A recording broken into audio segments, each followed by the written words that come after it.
Casa da Justiça e Cidadania, que é um projeto do NAPS, Núcleo de Ações e Programas Socioambientais do Tribunal de Justiça do Rio Grande do Norte, certo?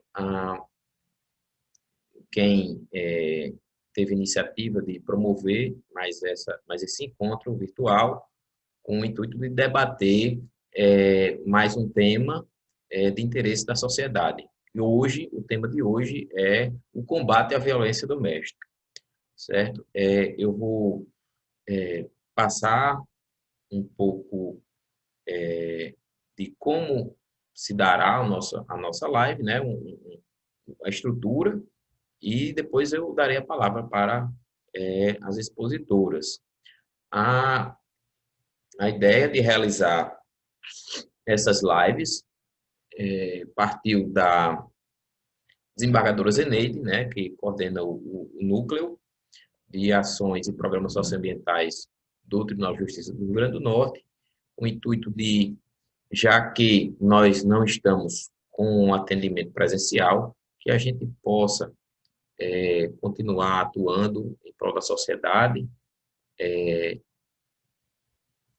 nos mantermos, né, unidos no propósito lá da Casa da Justiça, que é atender a população, mas a gente, enquanto a gente não consegue fazer o atendimento presencial, a gente pode ir conversando, discutindo temas de interesse, trocando ideias, né, para aprender e poder, quando retornar, a gente poder prestar um serviço cada vez melhor, certo? Então, eu vou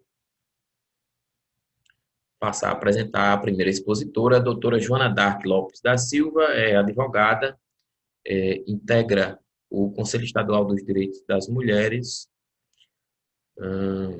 no biênio 2017-2020, atual vice-presidente da Associação Brasileira de Mulheres de Carreira Jurídica, coordena o grupo de 16 advogadas associadas da ABMCJ Rio Grande do Norte, que fazem parte da parceria firmada com o Tribunal de Justiça do Rio Grande do Norte para a prestação de serviço de advocacia gratuita na Casa da Justiça e Cidadania. Por indicação do governo do Estado, a doutora Joana Dark representa o CEDIM-RN, integrou o grupo de trabalho para a regulamentação da Patrulha Maria da Penha, no âmbito estadual, certo? Eu vou conceder a palavra para a doutora Joana Dark, vai ter 20 minutos para fazer sua exposição. Depois, nós ouviremos a doutora Paula Soares, certo? Doutora Joana Dark, está com a palavra.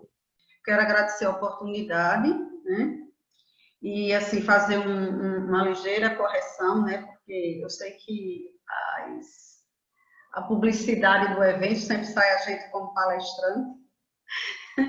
E eu ainda estou bem distante, viu, doutor, desse patamar. Quem sabe, né? Todo mundo forçando, um dia a gente chega lá.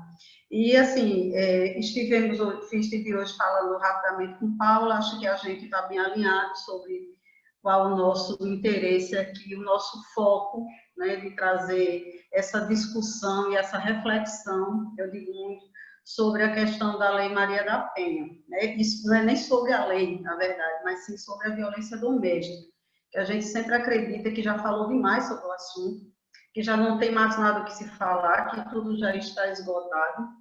E quando a gente enfrenta, né, não a violência, porque eu não venho trabalhando diretamente com a violência doméstica, acompanhando até porque eu não atuo na área penal, mas já tive que acompanhar 3 pessoas próximas, né, durante processo de violência doméstica, e é extremamente doloroso, né, a gente vê o quanto a violência doméstica corrói a vida de uma família, né, e chega a corroer a gente também como advogado participando disso, porque não tem como não se envolver, né.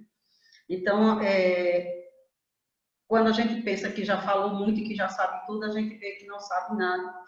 E o dia a dia, o caso concreto, é que demonstra as dificuldades que a gente tem, não é na lei, mas na aplicação dela, né? Porque a gente ainda, e durante talvez mais um século, mais décadas talvez, né?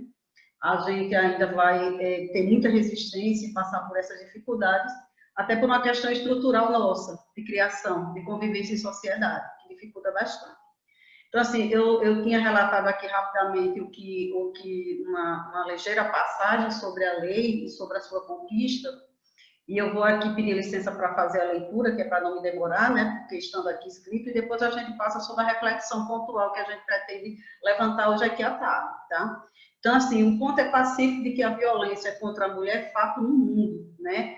E há décadas a gente luta contra essa atrocidade.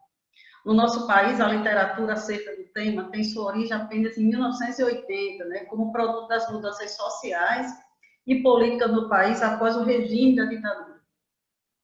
O Brasil, neste ínter, ou seja, nesse período desde então, se firmou em várias conferências internacionais o compromisso de coibir e prevenir a violência contra a mulher. Desde então, as diversas ações dos diversos setores e programas, governamentais ou não, né, tem sido a de dar maior visibilidade ao fato da violência doméstica, em contexto, contra as mulheres no nosso país, bem como apontar medidas para combatê-las através de intervenções sociais, psicológicas e também no campo jurídico. A Lei Maria da Penha, de 7 de agosto de 2003, concretizou-se a partir da união de organizações feministas não governamentais, tratando-se de uma conquista fundamental para as nossas mulheres, uma vez que tem como princípio a proteção integral da mulher vítima de violência doméstica, combatendo-a, inibindo-a e prevenindo. A Lei Maria da Penha é reconhecida pelas Nações Unidas como uma das terceiras melhores leis do mundo, né? E ainda assim é do âmbito familiar ou seja, uma das 3 melhores legislações à violência contra a mulher em todo o mundo. E ainda assim é no âmbito familiar que a violência contra a mulher tem se destacado como um problema crítico, acarretando consequências devastadoras no campo físico e emocional para a mulher em especial, para as crianças, os filhos desse casal e também as suas famílias, né? Sendo uma das violações do direito humano mais praticada no mundo todo. A legislação brasileira, ela afeta ao tema, tem passado por profundas transformações. No último 14 meses, no último 1 ano e 4 meses, a gente teve 14 alterações na Lei Maria da Penha. E ainda assim não é bastante. E aí é o que traz imperioso que essas novas determinações normativas, elas sejam absorvidas integralmente pelos aplicadores e intérpretes da lei, para o alcance do seu efetivo motivo de existência. Repito, punir, coibir e prevenir a violência doméstica. E é justo no ponto da absorção, interpretação e aplicação da Lei Maria da Penha que a gente traz a nossa reflexão para essa parte, reflexão e provocação, no bom sentido que merece a palavra. E aí surge aqui uma questão pontual que eu tenho participado de muitos eventos e que sempre vem à tona, a palavra da vítima. E já isso surgiu que fazer um contraponto entre a palavra da vítima de violência doméstica versus restrição de direitos fundamentais do agressor. E a partir de então se levanta a pecha para a lei da sua inconstitucionalidade. E isso, né, tem trazido grandes problemas, porque a Lei Maria da Penha, como todos nós sabemos, ela prioriza a fala da vítima. E com isso ela passa a ser aplicada em face do agressor na proporção do ilícito e do interesse da vítima, né, podendo então ser conseguidas as medidas protetivas que ela considerar necessárias para a sua garantia e sobrevivência. E aí vem a possibilidade de alimentos provisórios, busca e apreensão daquele homem que detenha a posse de arma ou porte de arma, né, no caso concreto, foi o que aconteceu comigo. Essa minha cliente, o marido, tinha 2 armas em casa e ela as escondeu até que a justiça determinasse a busca e apreensão dessa arma. Então, assim, em que pese todos os levantamentos oficiais afirmarem que o índice de violência doméstica no âmbito dos lares brasileiros, ele só tem aumentado, ainda assim é colocado em xeque, colocado em dúvida a aplicabilidade da lei. E isso, de alguma sorte, né, ela tem, sim, uma explicação. Uma explicação e uma justificativa baseada na estrutura social que nós somos criados, que nós somos envolvidos. Ou seja, o alto grau de preconceitos sexistas que norteia o mundo, e o Brasil também, finda por fazer com que a lei, que deveria ser garantidora e sem grandes questionamentos, finda colocando ela em xeque. Um levantamento da ONU, ele demonstrou que 90% das pessoas no mundo têm algum tipo de preconceito sexista. O Brasil simplesmente está no terceiro ranking. A gente sempre está nesses rankings, né? Assim, em primeiros lugares nesses rankings tão devastadores para a gente. E ficando atrás apenas, o Brasil está no patamar de 89,50%, ou seja, de cada 100 pessoas que foram entrevistadas, quase 90% delas, né, possui algum preconceito de cunho sexista, o que faz com que a lei que garante vida a uma mulher, ela comece a ser questionada, né? E eu digo muito que não é o problema, mas o enfrentamento à violência doméstica exige que a gente também aceite as penas, né, que a Lei Maria da Penha impõe para quem agride. E, normalmente, 75% dos agressores são marido, companheiro, ex-companheiro e namorados. Então, para uma mulher sair do contexto da violência doméstica, ela também tem que admitir que denunciar significa aceitar que esse homem seja penalizado. E aí vem o grande problema, por quê? Porque esse homem, às vezes, é o pai dos meus filhos. Esse homem guarda todos os afetos que eu construí durante a minha vida. Então, não é simples. Somado a tudo isso, né, a questão subjetiva do próprio ato de denunciar um homem agressor, vem a questão em que nós estamos inseridos, né, esse forte instrumento do patriarcado sobre nós, né, e dessa ideia machista que nós temos, e aí eu digo que não é só o homem, né, que é machista, eu digo que o pior machismo é a mulher, o pior machista é a mulher. O pior machista não é o homem, porque do homem acho que a gente sempre está esperando alguma coisa, né? A ideia machista porque ele foi criado assim. E não estou aqui naturalizando o machismo, ou essa situação, porque eu digo muito que natural é o sol nascer. Natural é a maré secar e subir. Não é natural o homem bater. Não é normal, não é normal. Né? Alguma coisa está errada. Não é normal você tentar, por sua força física, achar que pode deter o poder de tirar de alguém a sua dignidade. Porque a violência, quando ela é apenas física, ela ainda é menos grave do que aquela que afeta a honra, a dignidade e a credibilidade de uma mulher em si mesma. A gente que trabalha, e eu que eu não trabalho tanto, mas a gente que trabalha no meio e que recebe mulheres, por exemplo, na Casa da Justiça e Cidadania, todas as mulheres que eu tive que fazer atendimento, que chegavam para pedir alimentos, a gente descobria que elas tinham passado por momentos de violência doméstica. Só que elas, a maioria delas, elas não conseguem entender que estão passando por um tipo de violência. Porque não, ele só me empurrou, não, ele só me bateu, não, ele só disse que eu sou isso, sou aquilo. Não cabe ainda na cabeça de muitas mulheres, né, que isso é a prática da violência doméstica, da violência contra a mulher. Então, assim, é muito complicado e a gente vai ter que ainda trabalhar durante muito tempo. A gente que trabalha nessa linha, nessa área, a gente às vezes tem a séria sensação de estar enxugando gelo. Porque quando a gente pensa que já andou muito, a gente vê que ainda tem muito o que fazer. E aí,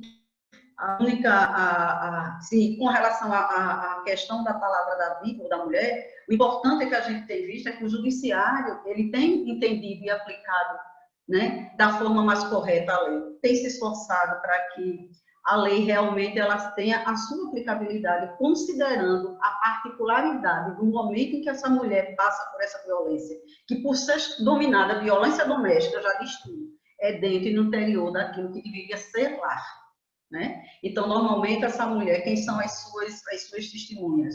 Os filhos menores? Ou, às vezes, ela não tem testemunha nenhuma, né? Então, assim, a gente precisa ainda passar por um momento, talvez por alguns momentos de reconstrução diária, né? De mudança de valores, para que a gente comece a conseguir dar à lei o efetivo efeito que ela tem, E aí eu não estou querendo aqui sempre dizer que nunca houve situação em que uma mulher não chega e realmente, até por uma circunstância extra-violência, chega e denuncia um homem por violência, mas isso não cabe, por exemplo, a mim ou à delegacia, né, fazer o julgamento e conceder a pena, porque durante a instrução processual isso será visto, será descoberto, e ela então receberá a devida punição por ter criado uma situação que não existia. A pessoa que se sentiu, que foi vitimada, que foi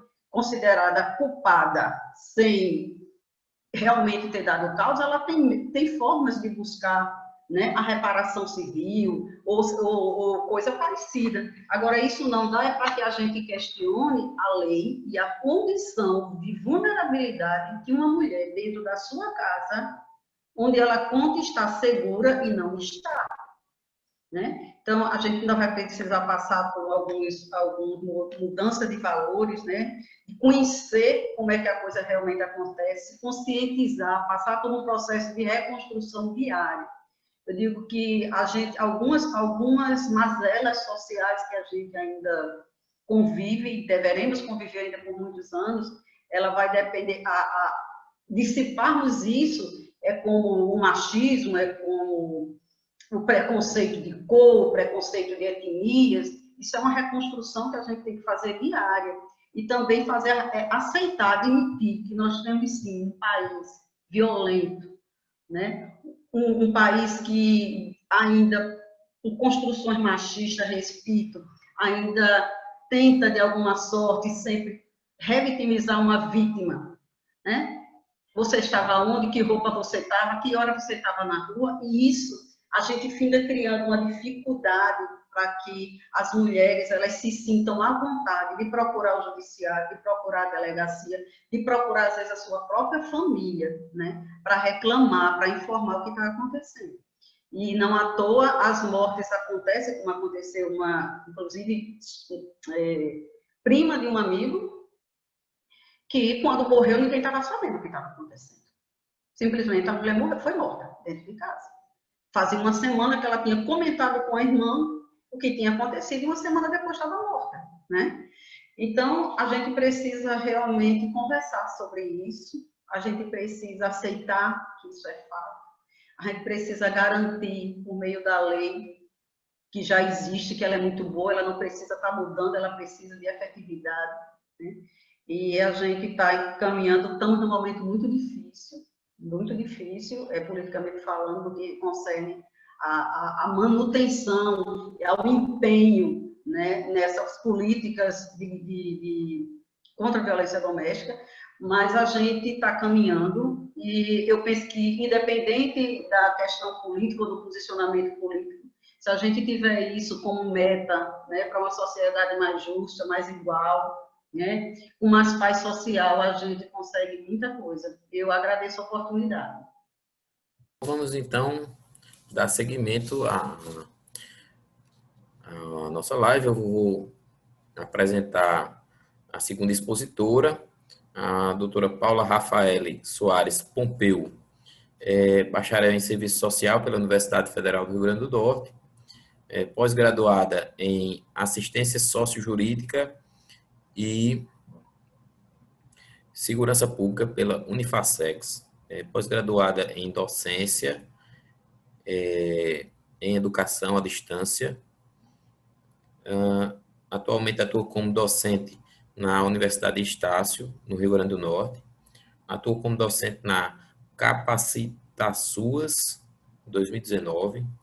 Docente convidada para o curso de capacitação de mulheres da Paz, SEMU, Secretaria Municipal de Políticas para as Mulheres em Natal, Rio Grande do Norte, ministrando as disciplinas Feminismo e Identidade de Gênero e o enfrentamento ao tráfico de pessoas em 2019. Trabalhou como docente na Unip, IES, RN, FANEC, de 2013 a 2018, e na Uninassal Parnamirim, de 2017 a 2019. Trabalhou como gestora de responsabilidade social na Faculdade Maurício de Nassau, de Natal, de 2016 a 2017. Trabalha como coordenadora e assistente social do projeto de extensão, o serviço social e a interdisciplinaridade na área sociojurídica no Núcleo de Prática Jurídica da Estácio, no Rio Grande do Norte, em parceria com o Tribunal de Justiça do Estado do Rio Grande do Norte. Projeto este indicado para o Prêmio Inovare na edição 12, em 2015. Com a palavra, então, a doutora Paula Soares. Boa tarde a todos e a todas. Boa tarde, doutor Jussier, é um prazer revê-lo. Dando continuidade, né, à discussão que a doutora Joana iniciou sobre a questão da violência doméstica, né, a violência contra a mulher. O nosso projeto da Estácio, a gente iniciou esse projeto da interdisciplinaridade no sócio jurídico pela necessidade que a gente observava que existia a condição de que o assistente social fosse inserido nessa área, né, nesse campo sócio-jurídico, que para nós é um campo não tão novo assim, mas de atuação é um campo mais moderno. E quando a gente iniciou esse trabalho, em 2013, seria para ser no núcleo de prática jurídica da própria Estácio. Mas em uma visita que nós fizemos com o coordenador do curso da época, a gente veio à Casa da Justiça e Cidadania, aqui na Zona Norte. E vimos a estrutura que tínhamos, né, o espaço que o Tribunal de Justiça ofertava, né, fomos muito bem recebidos pelo senhor e pela equipe que estava no momento, e observamos que o trabalho do serviço social naquele espaço era muito melhor aproveitado do que dentro da nossa instituição, né, que a gente já ia atender pessoas que já estavam em busca de alguns atendimentos, mas na Zona Norte a gente observou que a demanda era uma demanda grande, uma demanda reprimida e onde necessitava dessa atuação. E quando a gente iniciou o trabalho, né, na Casa da Justiça, a gente ia trabalhar com as questões da vara de família e sucessões, né? A gente não pensou que iríamos ter uma demanda tão grande de violência doméstica. Meu primeiro atendimento foi com a senhora, vítima de violência doméstica. Foi na segunda-feira, quando essa senhora passou a noite inteira na rua, depois de ter sido barbaramente agredida pelo companheiro, e quando ela foi à delegacia, ela não foi ouvida, né? Ela não teve o suporte necessário e disseram a ela que fosse lá na Casa da Justiça que tinha alguém que poderia escutar. E quando a gente começou a trabalhar, essa senhora chegou e a gente foi tendo conhecimento a partir dela de que aquele espaço não seria só um espaço para tratar só questões atinentes ao direito de família e sucessões, mas principalmente a questão da violência, né, que é muito latente, principalmente nessa área daqui de Natal, né, na área da Zona Norte, onde a estrutura para essas famílias é mais difícil chegar, a estrutura do Estado é mais difícil chegar. E quando a gente iniciou os trabalhos, doutor Jussier e Jonadar, a gente observou que o número de mulheres vítimas de violência que estavam procurando pela gente era muito grande. O ano passado nós fizemos 817 atendimentos na Casa da Justiça. O ano 2019 foi um ano assim que a gente teve um boom de atendimentos enorme, né? E desses 817 atendimentos, 98% eram de mulheres vítimas de violência. Elas estavam passando por essa questão. E só o fato da gente receber, atender, encaminhar e acompanhar os casos, né, elas terem com quem conversar, para elas, esse trabalho é um trabalho muito benéfico, né?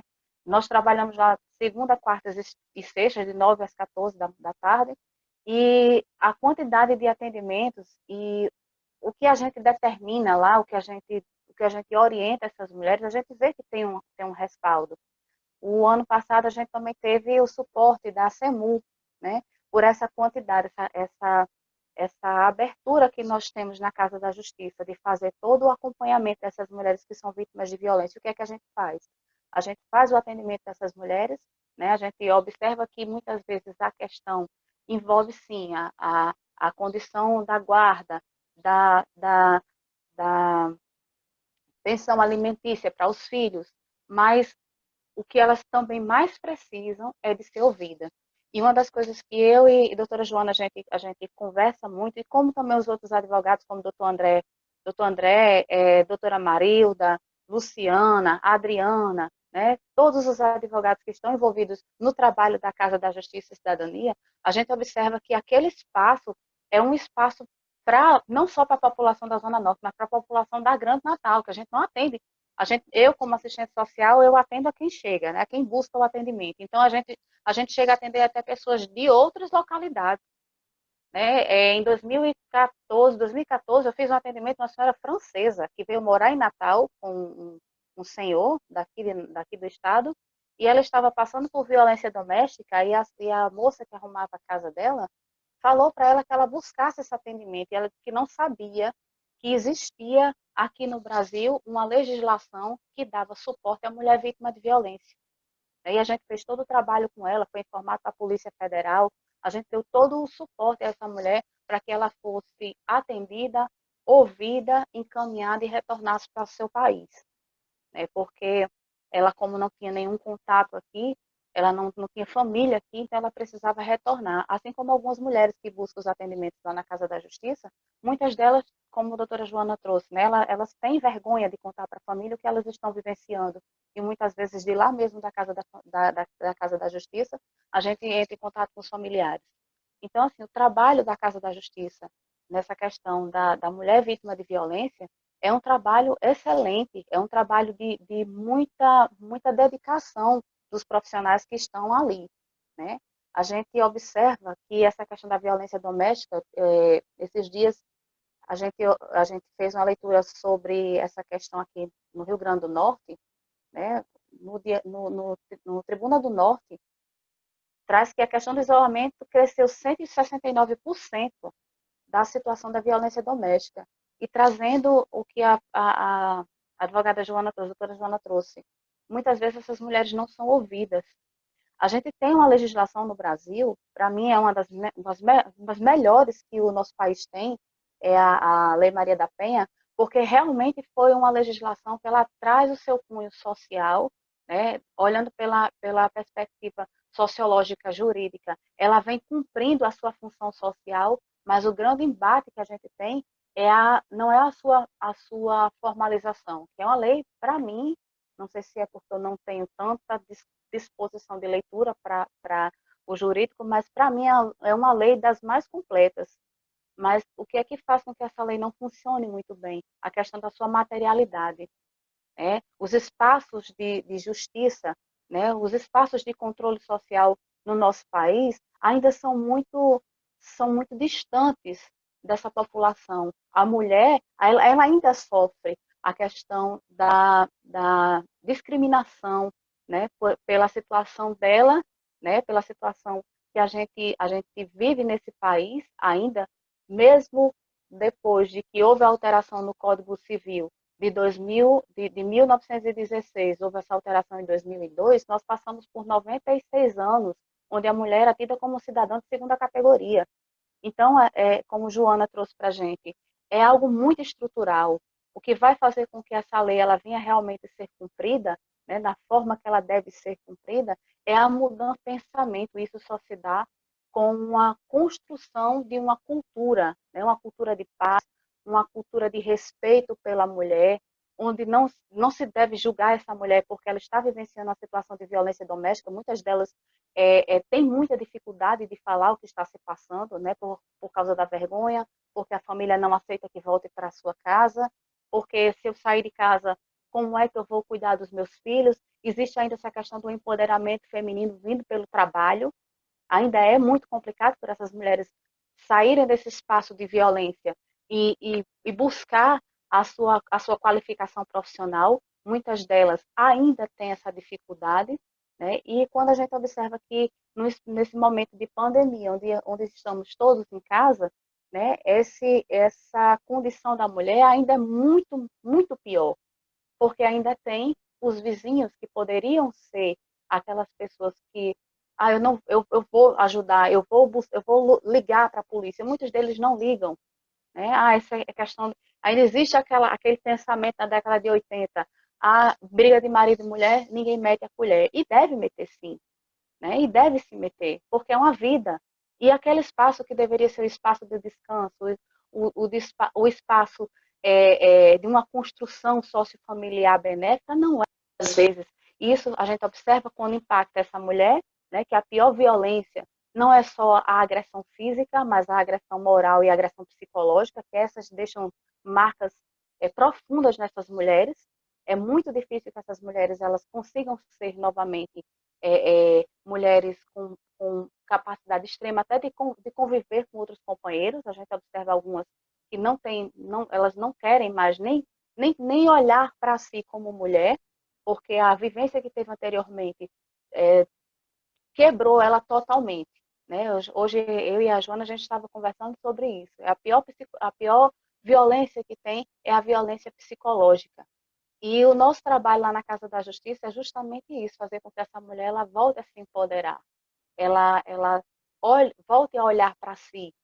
E nós temos os psicólogos que trabalham essa perspectiva, né? Nós temos o pessoal da Assembleia Legislativa também que nos dá esse suporte. A Estácio também, ela tem o seu grupo de professores e alunos que trabalham essa questão dessa mulher vítima de violência, como também da família, porque a violência não é só com ela, né? A violência acontece no ambiente sociofamiliar, e isso deixa profundas marcas nos filhos também. E para nós, é um trabalho que, Joana fala, é enxugar gelo. De uma certa forma, a gente olha dessa qualidade porque a gente observa que falta ainda políticas públicas mais severas, digamos assim, em relação a essa mulher ir para o mercado de trabalho, ter condição de se qualificar e sair dessa condição, muitas vezes, de vítima pela sua estrutura. Ela muitas vezes não tem estrutura. Estou falando não só da questão financeira, mas a questão psicológica, muitas vezes. As famílias não querem receber, elas muitas vezes não têm para onde ir. Então, assim, o nosso trabalho lá é um trabalho realmente de muita dificuldade em relação a isso, né? Porque a gente faz o trabalho junto com os advogados para que eles façam os processos, deem andamento, mas essa mulher, depois disso, né? E a gente observa que não é só uma questão da Casa da Justiça, é uma questão da própria legislação, da própria formalização do Estado. Sim, o que é que eu faço com essa mulher para ela sair dessa condição de vítima, né? Para ela sair dessa condição de sem estrutura? Como é que eu dou andamento a isso? Mas a gente busca fazer com que essas mulheres elas voltem a pensar em si, né? Elas voltem a se reconstruir.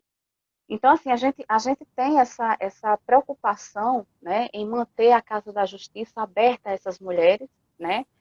A Estácio, ela vem, a gente começou somente com um atendimento com os advogados, hoje a Estácio se ampliou, nós temos o pessoal da psicologia que nos dá esse suporte, a gente tem também as professoras do curso de pedagogia que já pensaram em fazer algum trabalho como uma brinquedoteca. Esse trabalho seria agora para 2020, mas a gente teve essa questão da pandemia e não podemos efetivar essa brinquedoteca para essas crianças que vêm, que a gente não permite, né, que as crianças, apesar de que elas observam isso em casa, elas veem a violência, mas no momento em que a mulher senta ali para conversar sobre sua condição, eu peço até para as estagiárias saírem um pouquinho com as crianças, para que as crianças não ouçam aquilo e que ela também se sinta mais livre em falar, em dizer, porque verbalizar a dor é importante para ela. Então, nós vamos trabalhar agora, junto com o curso de Direito aqui da Zona Norte, né, a coordenadora Camila, ela vai nos disponibilizar mais estagiários, porque a nossa demanda tem crescido, e a gente está se preparando para o retorno pós-pandemia, né? A gente está se preparando para esse retorno, né, esse trabalho junto com a Casa da Justiça, porque a gente sabe que há uma necessidade e que é um trabalho socialmente aceito pela população daqui do Rio Grande do Norte. Antes de eu abrir, né, já eu vou abrir para as perguntas, então, para as colocações, comentários, eu vou pedir, então, que as expositoras falem especificamente, que eu acho que isso é interessante que esse conteúdo fique, né, registrado, gravado, isso depois vai para o canal do YouTube do Tribunal de Justiça e é uma fonte de informação muito valiosa para muita gente. Pedir que a doutora Joana Dark e a doutora Paula Soares falem um pouco da rede de atendimento à mulher. A mulher chega, foi vítima de violência doméstica, vai à procura da Casa da Justiça, e aí qual é a orientação que ela recebe, que tipo de órgãos, de estrutura, para onde ela pode ser encaminhada, certo? Eu acho que é isso que precisa ficar registrado também, para que neste conteúdo dessa live a gente possa ter objetivamente guardado, gravado como fonte de informação para as pessoas como um todo, advogados, assistentes sociais, policiais, civis e militares, estudantes, né? Donas de casa, vai ficar no YouTube, acessível a qualquer pessoa. E aí é informação valiosa. Doutora Joana Dark, que tipo de rede de atendimento se tem em Natal para encaminhar essas mulheres vítimas de violência doméstica? Certo. O senhor quer que a gente inicie especificamente a partir da Casa da Justiça e Cidadania ou no âmbito geral do Estado? No âmbito geral, né? Pode falar. No âmbito geral do Estado, tudo se inicia com a denúncia, né? A delegacia. A partir de então, é encaminhado, a partir do momento que ela é feita a denúncia, normalmente, a delegada, de preferência numa DEAN, né? Infelizmente a gente só tem uma de plantão, e as agressões, já foi feito um levantamento, eles ocorrem normalmente no final de semana, entre 10 e 3, 4 da manhã, né? Que são esses horários totalmente inconvenientes, né? Uma mulher da Zona Norte, por exemplo, ela não tem condição, ela só pode sair se for a pé, né? Para fazer uma denúncia numa delegacia, ou chamar a polícia, ou algo parecido. Então, tudo inicia na denúncia numa delegacia, que também pode ser feita hoje, né, virtualmente, né. Esse ano nós tivemos já sancionadas 3 leis, né, que compõem o quadro, né, digamos assim, de políticas públicas para enfrentamento à violência doméstica. E aí criou-se a delegacia virtual, a qual não apenas a mulher ela pode informar, denunciar, como também virtualmente ela pode solicitar medida protetiva, né? É perguntado se ela tem interesse, se ela quer essa medida protetiva, e a partir de então são tomadas o percurso de prazo, que aí vai, o juiz tem até 48 horas, às vezes 72 horas, para deferir essa liminar, né? E as medidas protetivas necessárias, como as saídas, a questão de abrigamento, que nós, infelizmente, aqui só temos um em Natal, mas estamos em fase de concretização, né, no Estado, graças a Deus. Tá, já vamos iniciar isso, então nós já vamos ter essa casa, que não seria a Casa da Mulher Brasileira, né, porque existe a Casa da Mulher Brasileira, que é um complexo, que nós não temos aqui em Natal. Na verdade, é um complexo onde a mulher fica acolhida, como se fosse uma casa de passagem, onde essa mulher ficaria acolhida até 48 horas, onde se definia para onde ela iria, não era em definitivo, mas enquanto ela estivesse em situação que garantisse a própria vida. Porque normalmente ela é acolhida numa casa de abrigo quando ela está sofrendo, está iminente risco de perder a vida, ela, os filhos, né? Parece até brincadeira, a gente vai estar falando do gato, né? Mas é da mulher do cara que está passando por isso. Então, a casa-abrigo, sim, é onde as mulheres podem ficar até 90 dias, podendo ser prorrogado esse prazo, né, a depender da circunstância do caso e do prazo da permanência, porque ela não fica obrigada. Ela tem a opção de não querer ficar na casa-abrigo, que é uma situação onde, eu digo muito, o agressor ele fica livre e a mulher e os seus filhos ficam presos, né, porque essas crianças deixam de ir à escola. Às vezes essa mulher chega numa casa-abrigo sem os seus pertences, né? Às vezes o homem destruiu os seus documentos, inclusive a gente tem uma propositura de lei do âmbito estadual para que essas mulheres elas possam ter seus documentos feitos de forma gratuita, porque muitas delas têm tudo queimado, né? O cidadão queima tudo, ou dos filhos, né? E assim, a gente é um percurso ainda muito longo, para que a gente chegue... A gente não quer mais isso. A gente quer chegar um momento que isso não faça mais parte da nossa rotina, né? Que isso seja casos eventuais.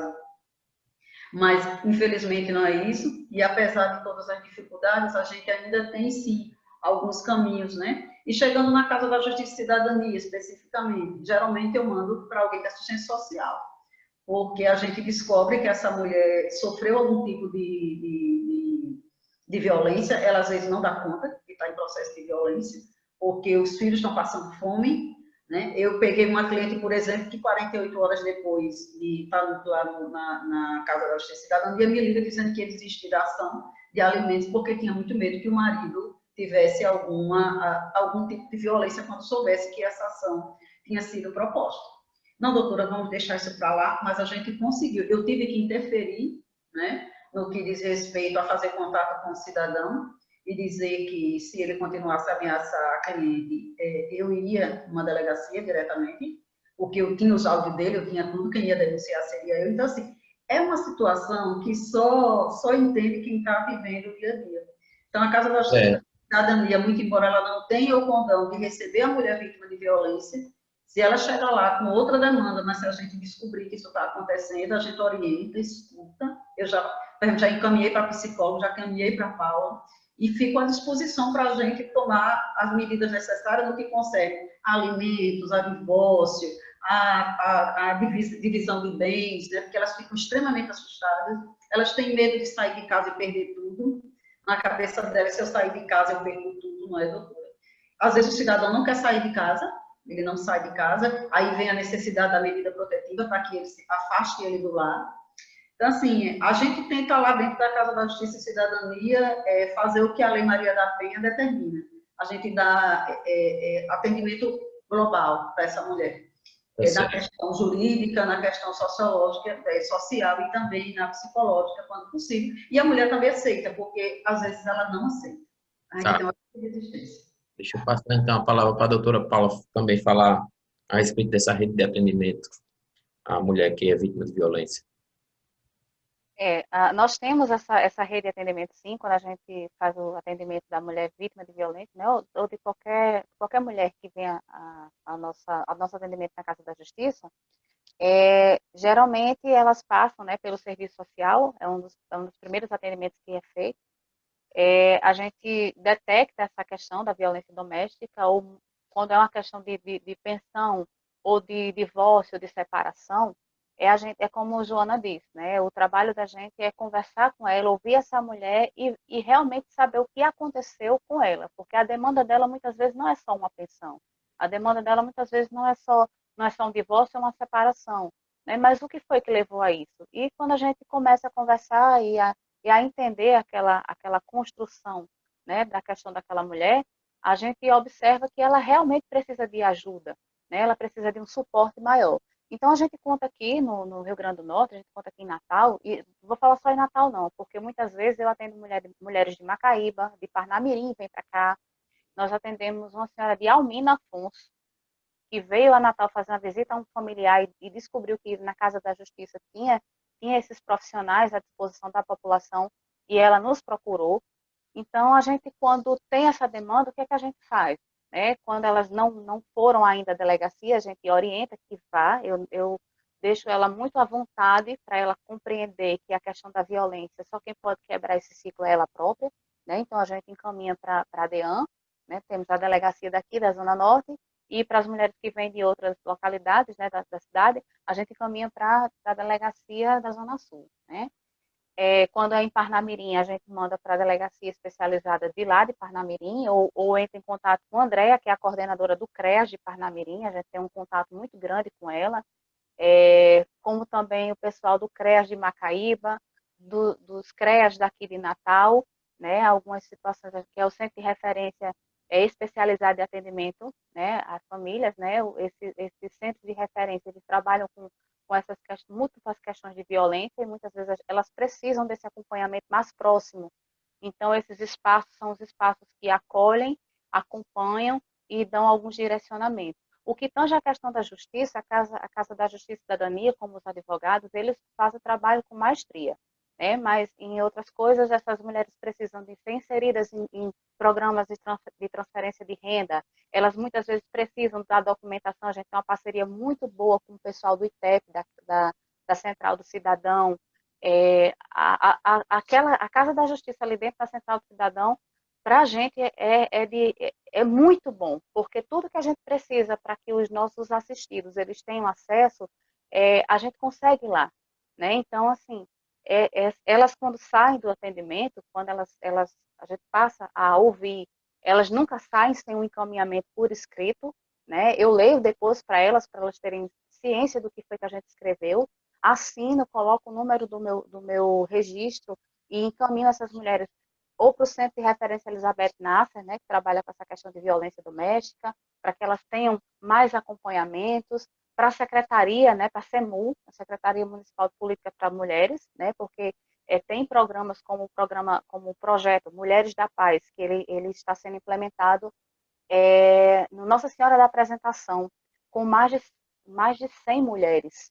Então, é um projeto da SEMU. Infelizmente, eu não entendo por que não tem tanta divulgação, mas é um projeto que realmente trabalha essa questão do empoderamento feminino, para que essas mulheres elas se sintam protagonistas da vida delas, né? E tá aqui dentro da Zona Norte, que seria, ao meu ver, seria um projeto que deveria tomar espaço no estado todo, né? Eu estive dentro do projeto trabalhando com as mulheres e eu vejo como a mentalidade dessas mulheres, muitas delas são vítimas de todos os tipos de violência que elas poderiam sofrer enquanto ser humano, enquanto mulher.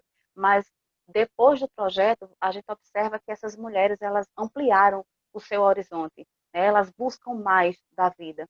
Então, a gente tem essas parcerias, doutor Jussier, com os CRAs, Centro de Referência de Assistência Social, nos 9 CRAs que nós temos aqui em Natal, e também com os CRAs de Macaíba, Parnamirim, São Gonçalo do Amarante, a Casa da Cidadania em São Gonçalo do Amarante também, quando tem questões que a gente não, principalmente na área jurídica, né, que os nossos advogados atuam somente na comarca de Natal, mas quando a gente recebe essas demandas, a gente encaminha para as suas localidades.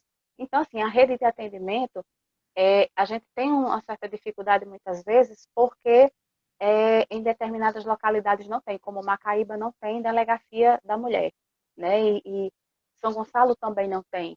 Então, fica a critério da delegacia civil normal. E elas nos relatam muitas vezes como elas se sentem incomodadas, né, por serem atendidas por homem, né, por se sentirem julgadas. Não estou dizendo que os agentes eles julguem, mas pela questão da violência que elas sofreram, foram com homens, elas carregam isso para os espaços para onde elas vão. E a gente tenta conversar com elas e fazer com que elas entendam que são sujeitos de direito, né, e que elas têm toda a liberdade de buscar a sua melhor condição de vida. Então, assim, elas sempre saem dos nossos atendimentos, ou as mulheres, ou quem busca a Casa da Justiça e Cidadania, nunca saem sem que seja encaminhado, devidamente encaminhado, com um encaminhamento escrito à mão, dizendo como chegar, quem buscar. E, assim, a gente observa que de 2013 até hoje, as respostas sempre foram muito positivas. Eu vou agora abrir a palavra, né, para os participantes, quem quiser se manifestar. Já vejo aqui que a doutora Adriana já quer falar. Pode falar, doutora Adriana. Eu gostaria de levantar um questionamento, uma curiosidade até, não sei, acho que a Paulinha vai estar mais preparada para responder isso. Eu fiz meu TCC em cima da Lei Maria da Penha, da aplicabilidade da Lei Maria da Penha lá no Acre, Rio Branco, Acre. E assim, eu também concordo com o que vocês falaram, a Lei Maria da Penha é muito boa, só tem melhorado com o tempo, mas o problema maior é a aplicação dela.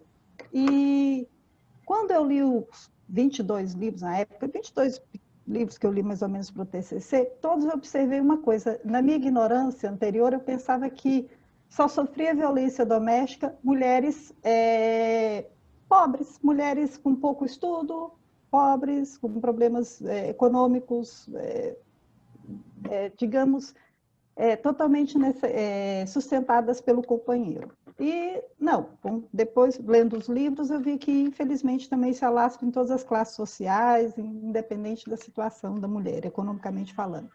Mas eu também percebi uma coisa. Quando eu fui trabalhar aí na Casa da Justiça e Cidadania, eu atendi mulheres que realmente sofriam violência doméstica, não percebiam, e a maioria das pessoas da Casa da Justiça, sim, são pessoas de baixa renda, pouquíssimo nível de escolaridade, assim, era raro eu pegar alguém com primeiro grau completo e tal.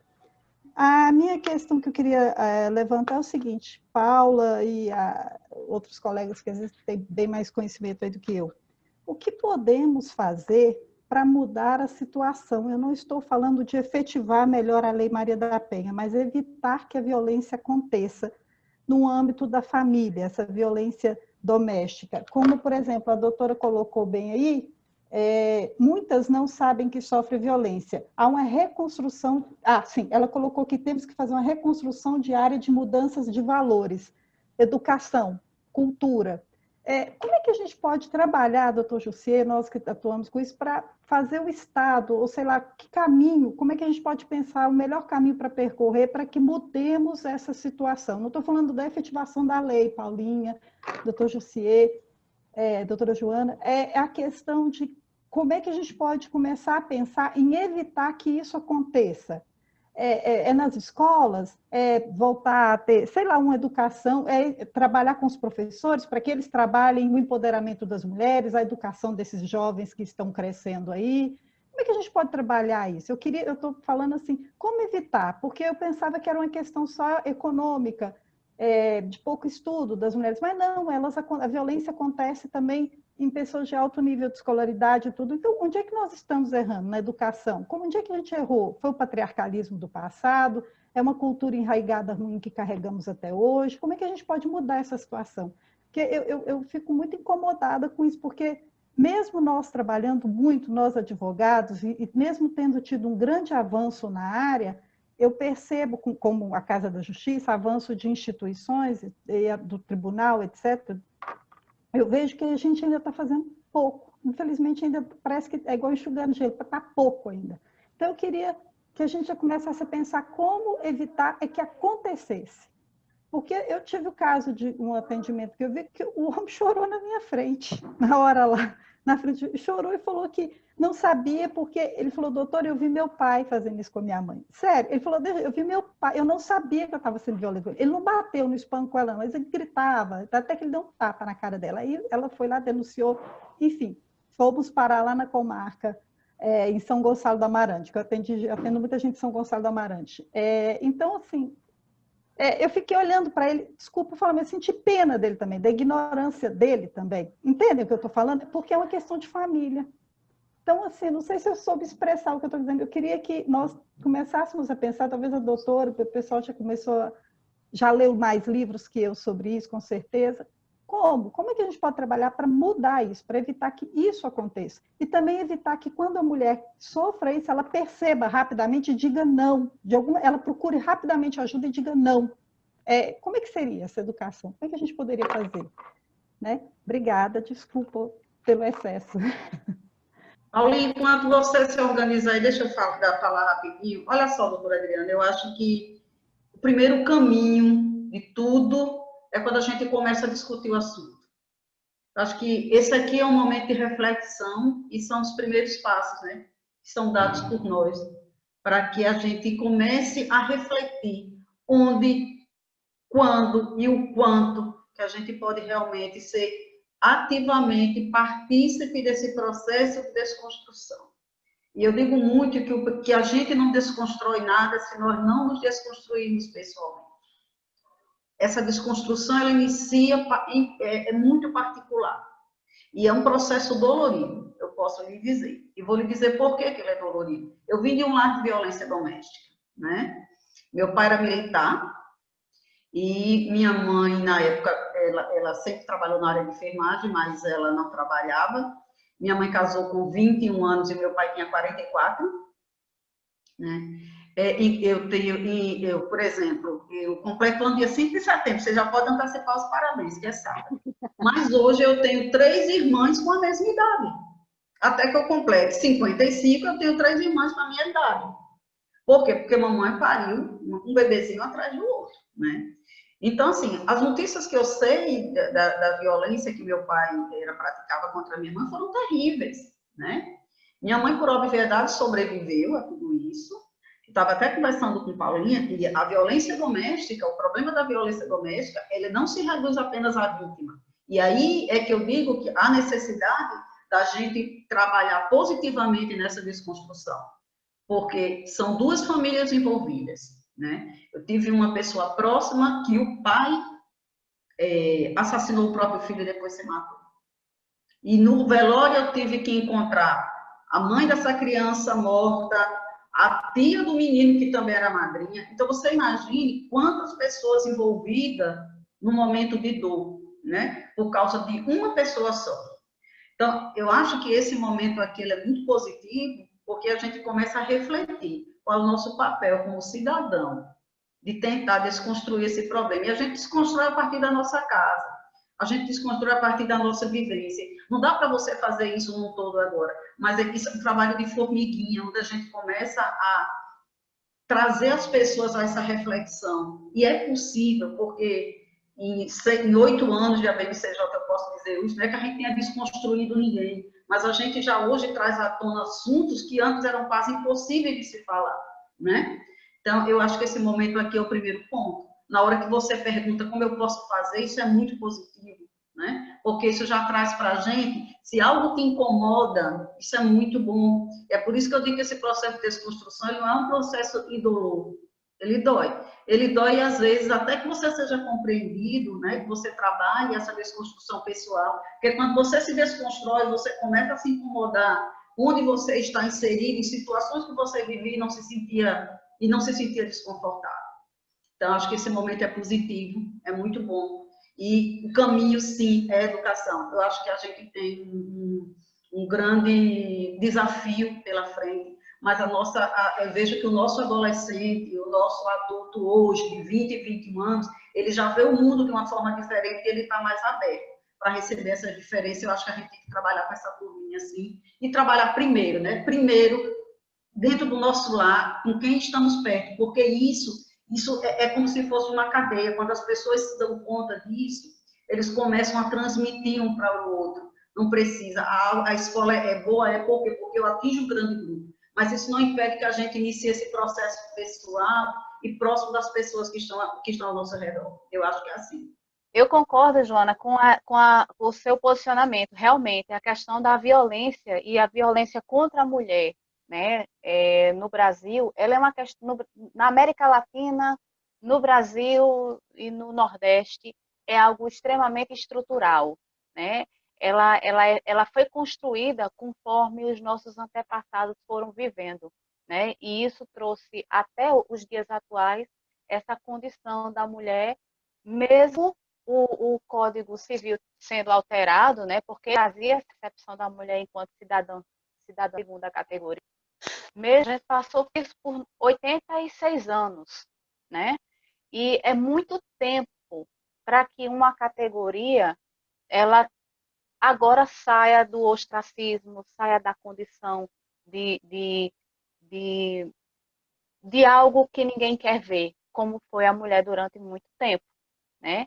E essas questões da violência no ambiente familiar e a Lei Maria da Penha, para mim, é uma das melhores, que ela traz essa questão da violência de gênero e da condição da mulher, onde ela precisa ser realmente amparada. Eu já escutei algumas pessoas dizer assim, quando eu vou debater sobre essa questão da violência contra a mulher, né, sobre a Lei Maria da Penha, algumas pessoas, e por que não existe a Lei Zé da Penha? Eu disse, porque durante muito tempo a mulher não teve nenhum tipo de defesa. E a Lei Maria da Penha trouxe isso para a mulher. E a gente vai analisando, Joana, e meus colegas que estão ouvindo, a gente vai analisando que é realmente desconstruir uma cultura. A mulher realmente, ela precisa também fazer uma releitura, porque muitas vezes a gente, sem querer, reproduz esse machismo.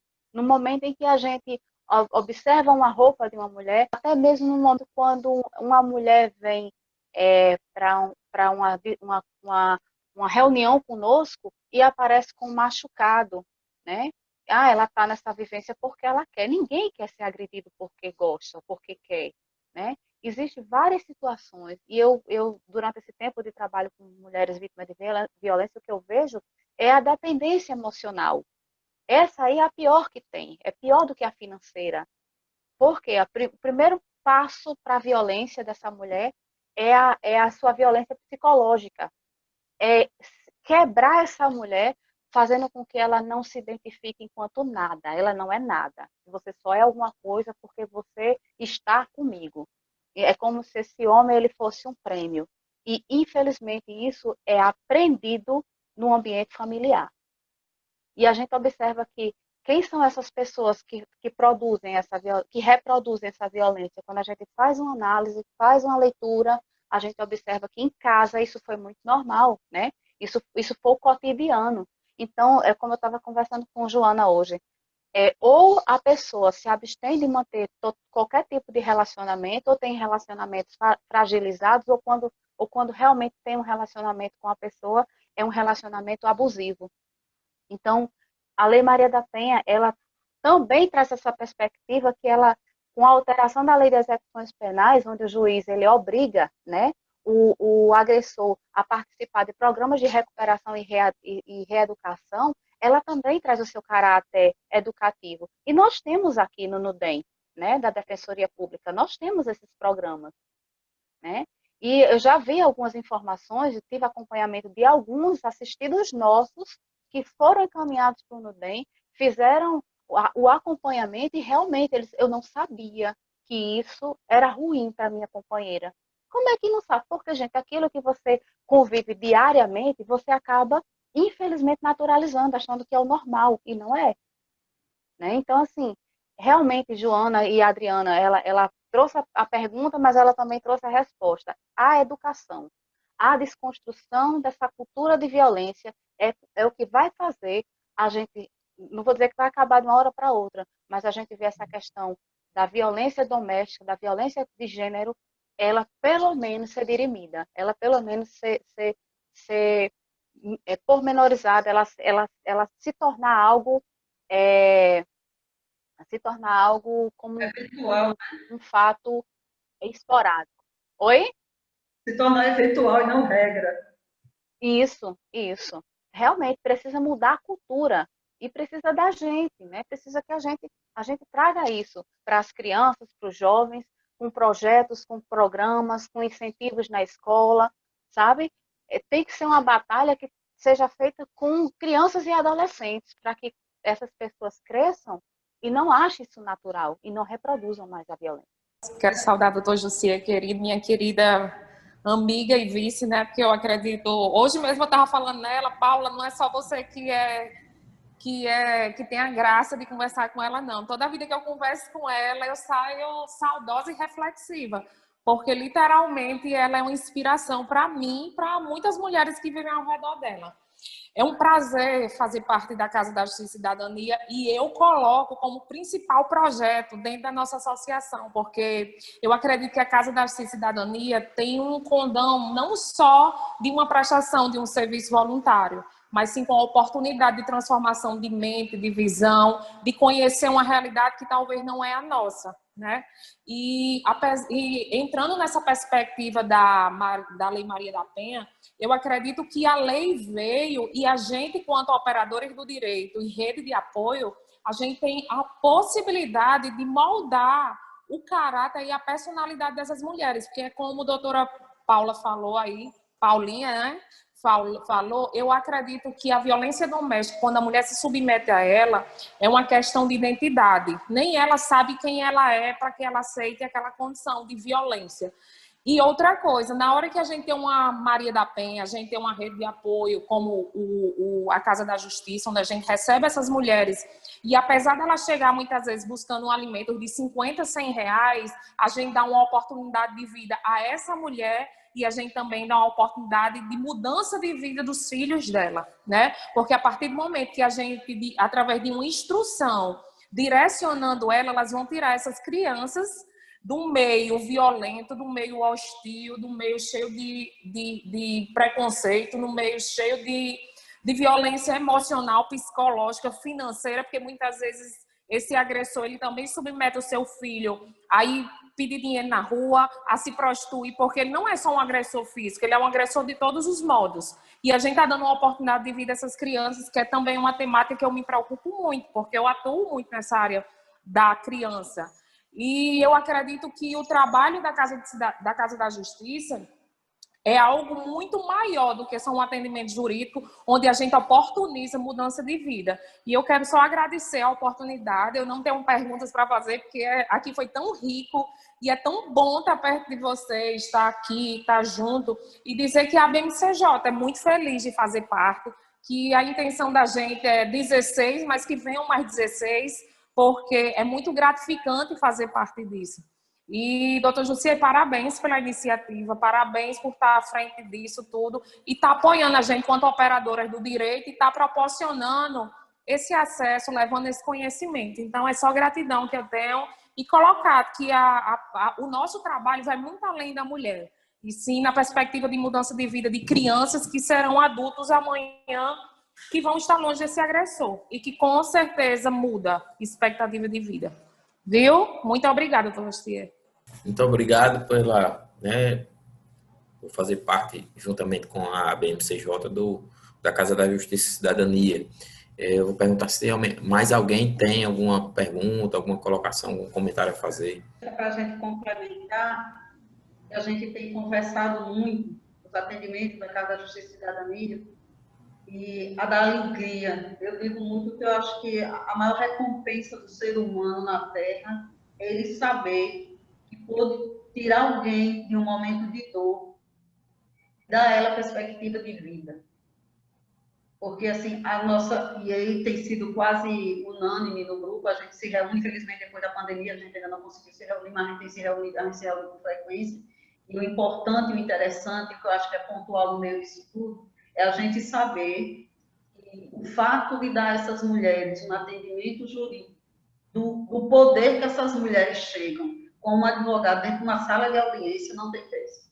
Não tem cliente que consiga pagar a gente a condição daquela mulher, que ela não precisa dizer nada, mas ela olhar e chegar desesperada e a gente dizer, não se preocupe, que eu estou com você.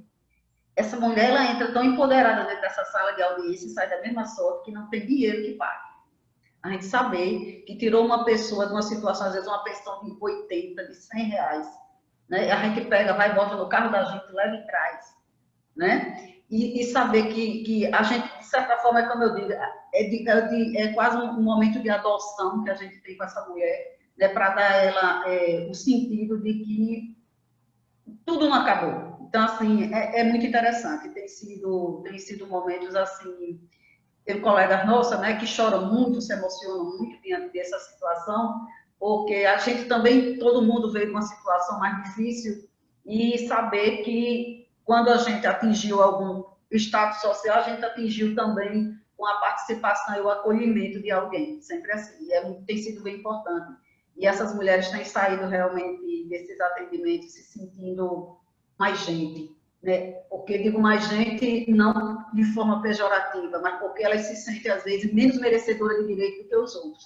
E saber que elas têm essa consciência, né, com esse trabalho, de que elas são sujeitos de direito também, tem sido realmente extremamente gratificante. Obrigada. Mais alguém quer fazer comentários, fazer algum questionamento?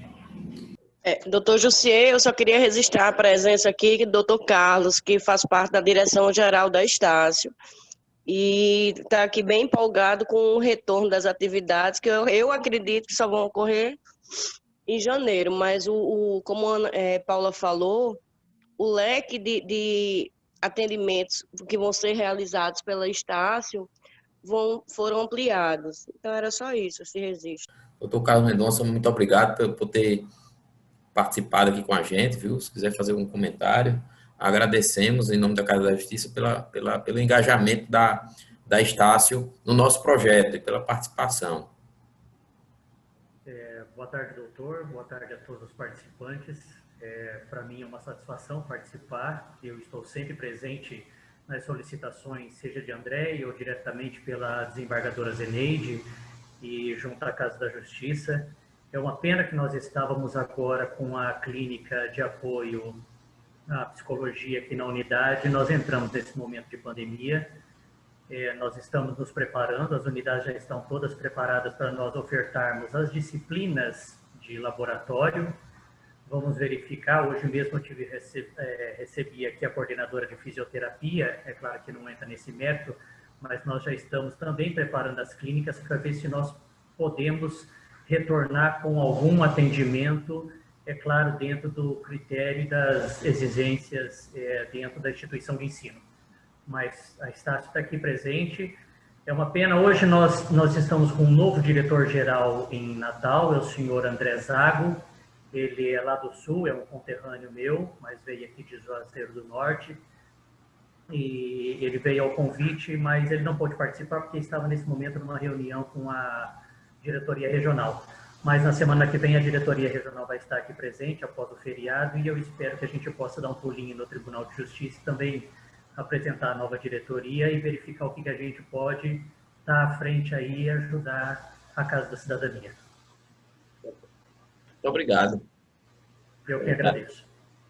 Bom, pessoal, então eu vou fazer o encerramento, certo? Eu vou agradecer, né, a participação de todos, das expositoras, doutora Paula, doutora Joana Dark, foi muito enriquecedor, né, a participação, os conhecimentos que foram trazidos para cá, certo? Eu gostaria de registrar isso, deixar muito, muito, muito claro que eu tenho o objetivo de mostrar para a sociedade, com essas lives, temas interessantes, trazer conteúdo de qualidade, né, que a gente possa informar a sociedade sobre temas importantes, dos serviços que a Casa da Justiça e Cidadania presta, valorizar o conhecimento, né, e os profissionais das instituições parceiras, tanto é que as pessoas que a gente traz para expor nessas lives são ligados às instituições parceiras, certo? Então, a ideia é essa. E como o tribunal vem promovendo isso, promovendo essas reuniões e deixando registrado, né, através do YouTube, está ficando no canal do Tribunal de Justiça. Isso passa a ser uma fonte de informação para muita gente, certo? A gente precisa ter noção disso e ver que a gente está deixando uma marca, né, para a sociedade, trazer informação importante a respeito de temas importantes, certo? Então, temas importantes e temas sensíveis à sociedade, certo? Então, eu agradeço a todos. Vou fazer só um comentário final aqui, além dos agradecimentos, dizer que essa questão como mudar, né? Como mudar a mentalidade das pessoas. Tem essa questão da violência doméstica é algo que vem arraigado, cultural, e é muito que passa, obviamente, pela questão da educação. A gente vê que a mentalidade será certamente algo difícil de mudar, mas não é impossível, e se muda através da educação, e se muda através de campanhas, né, que nós vemos, é uma coisa corriqueira ver campanhas educativas nesse sentido.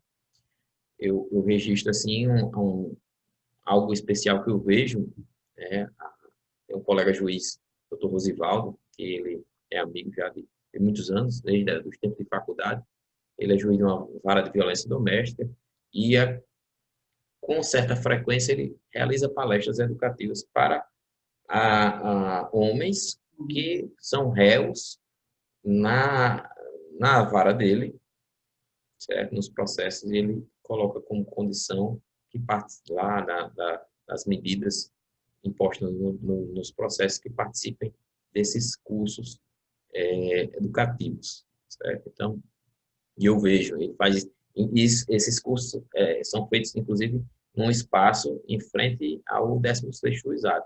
É um espaço mais largo, e acaba montando uma espécie de sala de aula lá em frente, nesse espaço. Eu vejo com frequência ele realizar esses cursos. Então, está aí uma iniciativa, está aí a demonstração de que é através da educação que vai se mudar isso.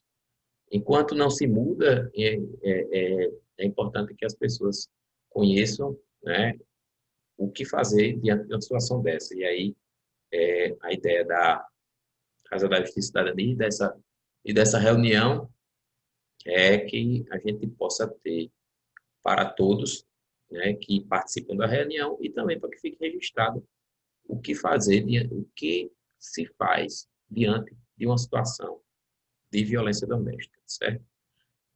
Então, eu vou encerrar, agradecer a todos e desejar aí uma semana muito produtiva para todos, que a gente possa ter, e que eu tenho certeza que isso aconteceu, que a gente se enriqueceu bastante de informações para poder crescer pessoalmente e também profissionalmente, em relação a esses temas, tá? Muito obrigado a todos.